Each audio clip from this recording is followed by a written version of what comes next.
Sellers are discounting, buyers are canceling contracts, inflation's through the roof, and I'm going to go hit some golf balls this afternoon.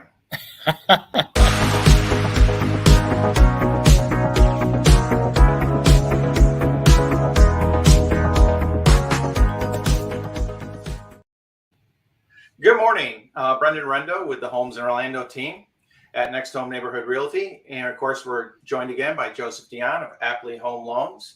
I had to throw in that one piece of good news at the end. I had to have something there. Gotta have something to look forward to. Next time, we're just going to go to anywhere that has a driving range, and we're just going to crank some golf balls, and maybe we'll just do it from there next time. Yeah, I think that'd be fun. With this type of news, should we just start with the morning brew? Like, let's just get some whiskey, something. Oh, man, it has been brutal. Let's be honest. I mean, it's just been absolutely brutal, the news out there. I think the big one, of course, yesterday was our consumer price index jumping to 9.1%. Yep. So inflation isn't pulling back at all whatsoever. And you and I were talking a little bit earlier, getting ready for the show, and the interesting thing is we went and we were looking at the 10-year T, and it did what we expected yesterday, which is right off the bat. Where's our 5-day? Right off the bat, we took a huge spike up to over 3%. I'm sure you were holding on to your heart at that point, thinking, oh my gosh, where's this going to go? Yeah. Because that should have been the natural reaction to the inflation rate being so high. Is you would expect the Treasury bill to go through the roof. Yeah. And it did. But then within a couple hours, boom, pulled right back.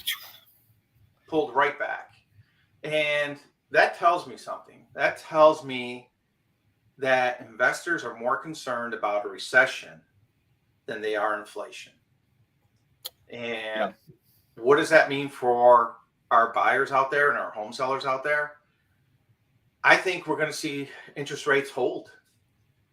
I think we're going to see them hold for a little bit. We're going to really kind of enter into that, late 70s, early 80s stagflation, where we're going to have the high inflation and the low GDP. Yep. And there's something, the Atlanta Fed went and quote leaked that they're expecting the GDP to be a negative 2.1%. Yeah. So we can't call it officially until July 28th, but hey, we're in a recession. Yeah, that's the stark difference from what the initial number was at the turn of July, right? They're talking about 0.3. Yeah, remember that? We're like 0.3. Yeah, I don't think so. we all knew that was just a number to try to be like, everything's okay. Like, and we were like, when is the real news going to come out? Yeah. These pre-final numbers always get changed. How bad is it going to be? Yeah.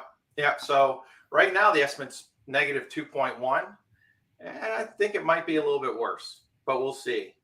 And of course, what have we always told everyone to watch for, which historically tells us that we're headed into a recession? Is that 10-2, that inverse yield? Yep. And we hit it. Beginning of July. I think it was July 6th was actually the first time we actually hit it. And we are in a negative yield curve. Yep. You're getting a better return on the 2-year Treasury bond than you are on the 10-year. Yeah. And that's something where, like, we've kind of touched this a couple times this year before, but this is the first time this year, like, we're seeing it, and it's stayed. Like, it stayed in that reverse, in that inverted yield. So that 2-year has been the better investment than the 10-year since July 7th. Yep. And it's not getting closer to going back to normal.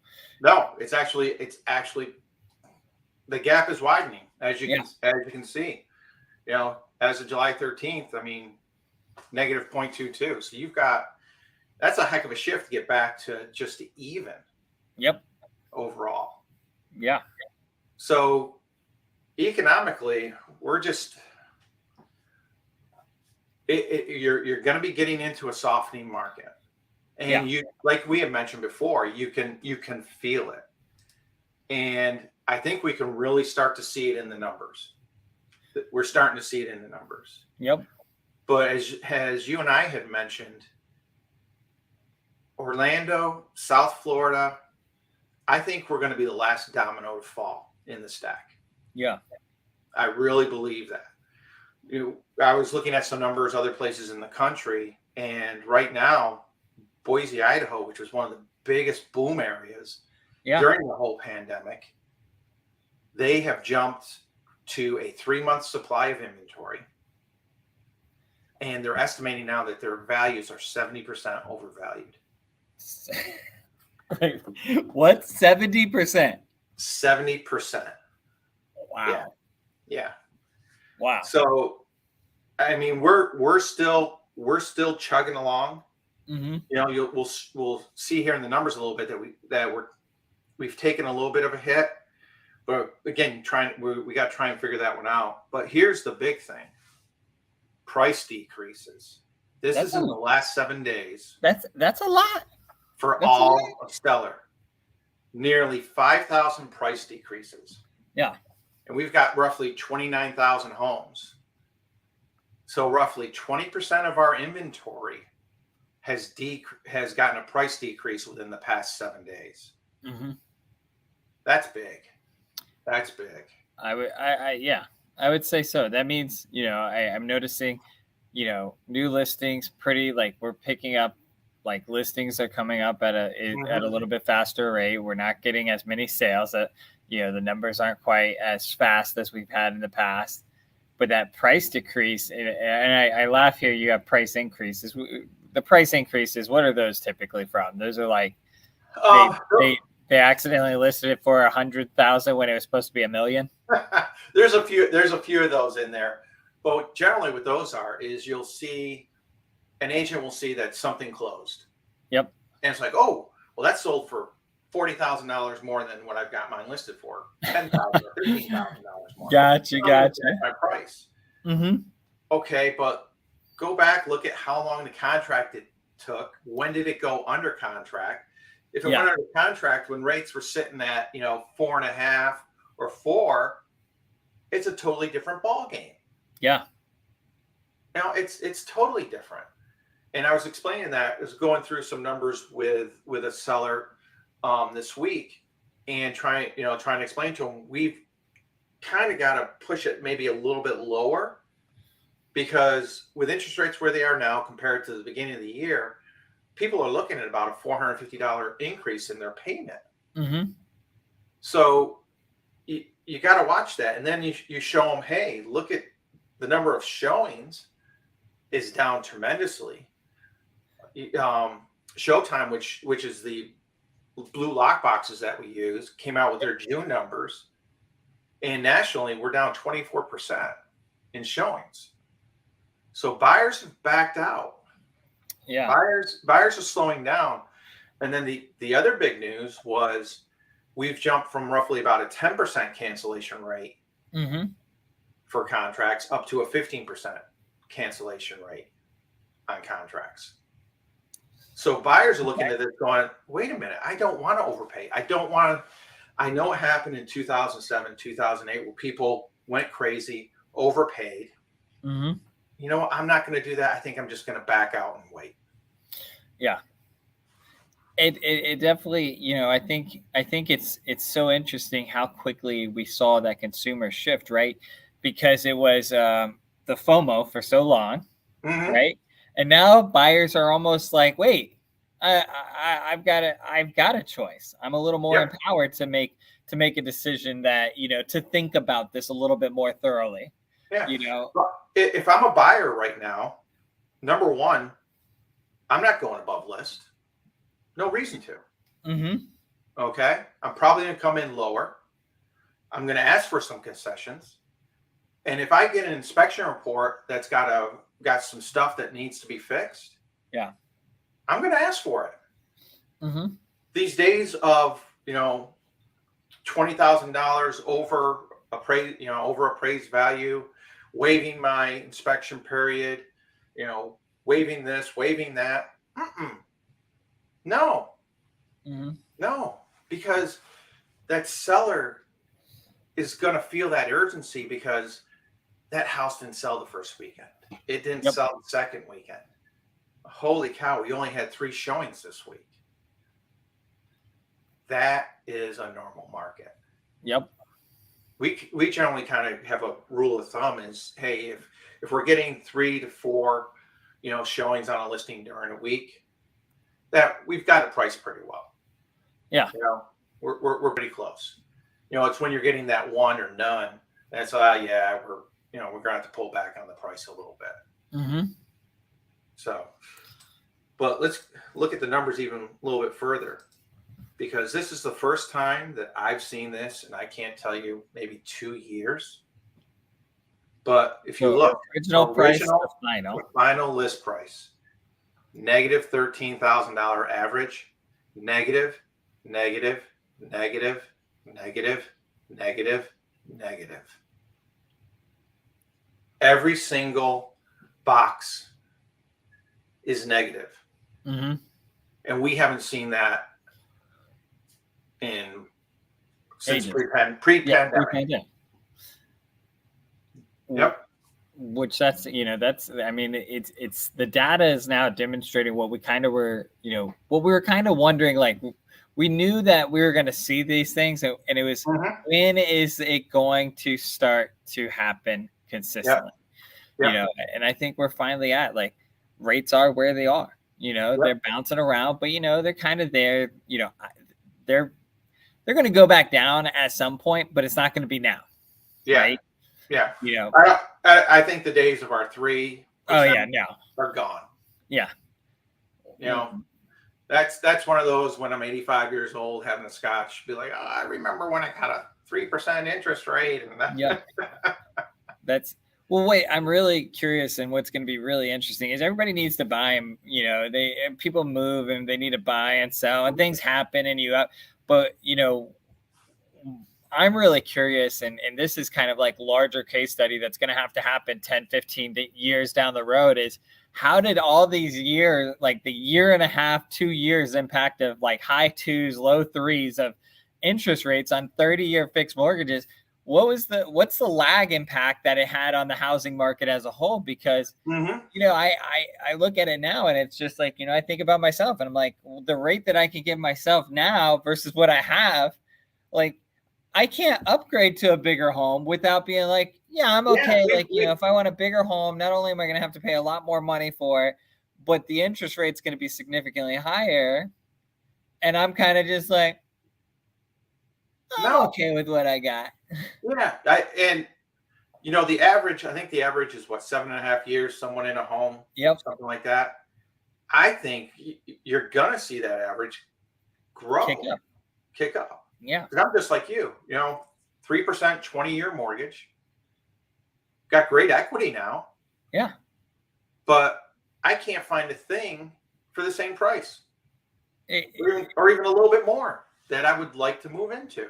Exactly. And that's because you're going to be at a 5% interest rate, right? Or 5.5. Like, 5.5. Your interest rate's going up so much higher that you're like, okay, well, that increase in interest price just cost me, $150,000 in buying power. Yeah. From what you have to where you're going. So we're just going to continually slowly do things that we want to do to the home. Yep. Yeah, I think you will, and I think that's where we'll probably see some changes potentially. Is I think we're going to see a lot of people maybe invest more in remodeling their home or doing additions. So I feel like GCs might make out a bandit in all of this.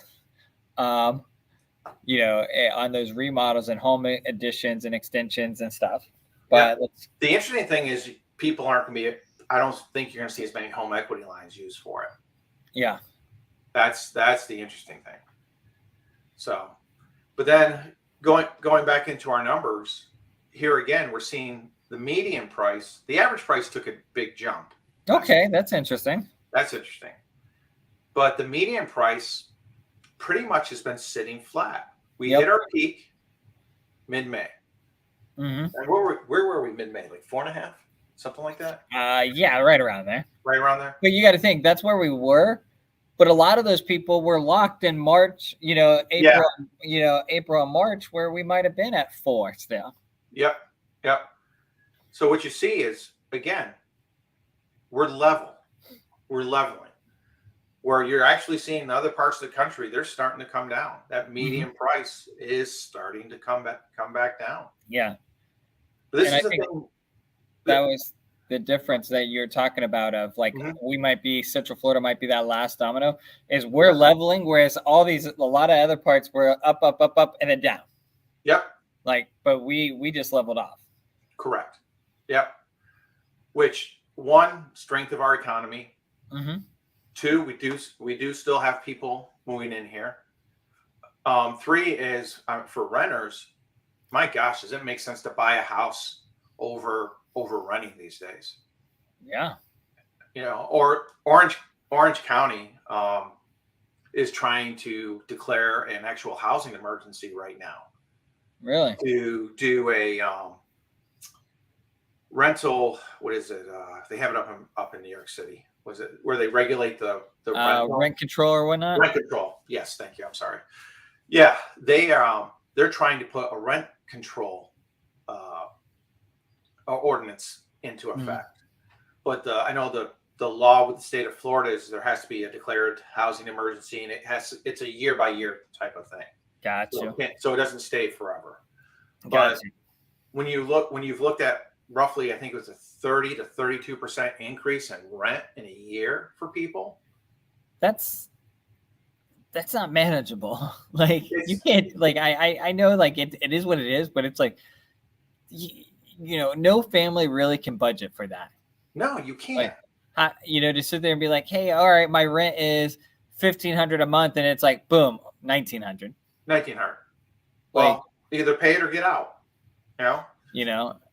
That's it's that I don't agree with. I'm a entrepreneur capitalist at heart, but that's just kind of like. And then of course you see all the new apartment buildings going up every place because investors are looking at Central Florida going, whoo, mine is there. Housing shortage, people got to have a place to live. Yep. So let's build, and they're just. Seems like every corner you're looking, they're squeezing a new apartment building in someplace. So, but this is this number, the weekly sales. Yeah, is something I can't figure out quite yet. Okay, because remember mid June we saw a big drop down to 456 vacate. We weren't sure if that was because of the holiday and everything. Right? Then we jumped way back up to 767, right? Had a full week. Then we've come back down to 419. And it's just like, okay, we had July 4th, but that was the following Monday. So it's one of those, the next several weeks, we don't have any holidays coming up. Yeah. So we'll see if that number starts to stay a little more consistent. Yep. Or see if it's going to start hovering down at that 500 mark. If it does, it tells us that, hey, now we are starting to slow. And that's when you start seeing the slowing, that's when you start seeing the bigger price decreases. Yeah. And again, our big numbers, inventory, consistently going up. We're up nearly another 350 homes this past week. 125% since January 1st. Yep. Big thing though, days on market has not jumped too much yet. We went from 21 to 18 to 20. So that's staying consistent. Yeah. So what we've got to watch over the next month or two is, hey, are those numbers gonna start increasing? Because I think once we get to a month that's when people are really going to have to start sharpening the pencil. Yeah. Then condos kind of basically the same thing. Not as big price decreases as with the houses. Yeah. But again, you're seeing a consistent original to final list price drop for everybody. Yep. And their inventory.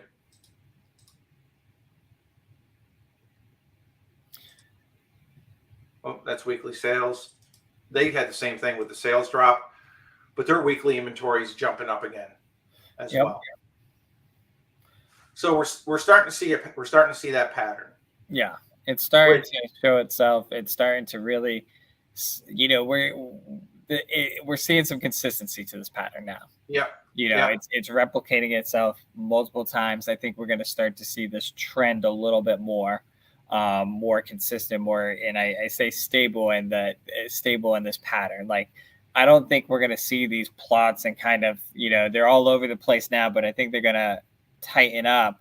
But the question is are they going to tighten up toward the bottom, toward the middle, toward the top? I don't think we're tightening up toward the top. I think range somewhere in that, mid to lower. Yeah, that 25% to 50%, range of it. It's not going to be all the way at the bottom, but it's going to tighten up, and it's going to be a slow, like a lot of this data, I feel is going to be a very small decline in certain areas. Yeah. But a lot of it's just because what we said, like, the FOMO's gone, the aggressiveness is gone. The consumer that is purchasing the home wants to make sure that they're getting the home that they want and that they can afford, and that they're not overpaying for it, and that it doesn't need a crap ton of repairs. And, so, the bottom line for sellers is going to change. Yeah. The buyer has the time now. Yeah. They don't need to go to that open house and like, oh my gosh, there's 30 people in here, get out of the car, write up that offer, let's go $30,000 over asking, and, say a prayer. I don't see that anymore. I don't feel it. And you and I keep going back that we're headed back to a normal real estate market. Yeah. A normal market.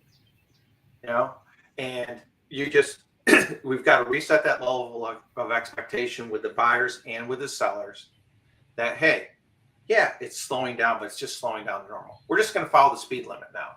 We're not going to go 30 miles an hour. We're not on the Autobahn anymore. Like, we got a speed limit, and we got to stay there.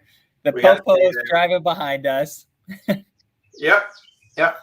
Which is fine. And we were both laughing about the joke, the realtors who got their license in 20, 21, 22. Yeah. This is what a price reduction is, because they hadn't seen any. Yeah. Anyone who had gotten into the mark, their license within the past, 3 years has no idea what a price reduction is. Yeah. And here's, my biggest takeaway that I want to share, like, that I think is so important, and it's so critical the entire time, at any time when you're buying or selling. But it's moments like this that it's why you need to make sure you vet your lender and your realtor, and make sure you're working with someone that actually knows what they're doing. Yeah. Make sure they know the market. When the market's going crazy, like, any agent could have been like, oh, waive all your contingencies and offer $30K. That's the only way we're getting it, right? And that's what a lot of agents did. But now you gotta have like a sharp tool in your pocket, like, and your realtor is that tool. Like, if they don't have good skills, you're gonna lose in this battle right now. Yeah, and I thank you, and I agree with you wholeheartedly. But I also agree on the lender end, because the lender can help structure that loan to make it work for you. Really delve into it and give you the options that other people aren't going to give for you. Yeah. Like, there's a lot of 2-1 buy down propaganda out there right now. And it, people hear, oh, my payment's only going to be this. Yeah, but that's for a year. That's 1 year. That's it. 1 year. 1 year. Then it's going to go up. Then it's going to go up again. So you gotta have someone who can explain it and make them understand. Hey, here's this option, but here's this option. Really think it over first. Yeah. You know, before you make a decision. You know, where there's a lot of lenders who just go out there. Oh yeah, go this. Well, they told me my payment would be this, and then a year down the road, you get a call. He lied to me. I'm like, did he lie or did you not listen? Yeah. There you go. There we go. Did you not hear it because it's not what you wanted to hear? Yep. And that's always, you know, it's the hardest thing some days is when you're in a house and you see stuff that the buyer can't see because they're euphoric. You know, they really like the house. Yep. And you have to politely say, well, we got a concern. You know, we got to think about this. Hey, the roof is over 15 years old. Mm-hmm. Hey, it's got a Florida Pacific electrical panel. Yeah. You know, oh, well, this subdivision happens to be all aluminum wiring. So we have, you know, you need to be aware of that. Yeah. You know, those are things that come with, you know, the road of hard knocks, learning, asking the right questions, going back through things, because your house is your biggest investment you're ever going to make. Yep. You know, so, and I think it kind of goes back to what you mentioned is one of the biggest problems that we had during the pandemic is buyer dissatisfaction with their houses. Mm-hmm. You don't want that. That's the last thing you want is your buyer to be unhappy with you. Yeah. You know, because the best business in the world is referral business. Yeah. By far. 100. So, but I think we hit all the points today. Yeah. I think people, I hope everyone understands that, you know, we're just headed back to a normal market right now. Yeah. For buyers, get ready, because I think over the next, you know, through July, through August, going into September, I hope rates stay the same. Well, it's going to be interesting to see what happens when they jack the rate up. If they jack the overnight rate up at the end of July. Yep. But I think you're finally going to have that capacity to negotiate and feel like you've got the deal that you want. Yeah, absolutely. I think you're right. So not as upbeat or high energy as we've been in the past. I think a lot of this was kind of data that we knew was coming. It is, and it's important to share it with, you know, those tuning in, because, you know, we have to be authentic. We have to be real. It's not a point to be scared by any means. It's just, hey, like, know the data, be educated and informed so that you can make the right decisions for yourself. Right. It sets up how you present something. Mm-hmm. The more information you have, the more easier it is. You know how you're going to present something. What your put together your strategy allows you to put together your strategy to go out and win a contract. Perfect. Thank you, everybody. Thanks for joining us. If you liked it, please hit the like button on Facebook, YouTube, thumbs up, and we'll see you again next Thursday. Awesome. Thank you. Rock it, guys.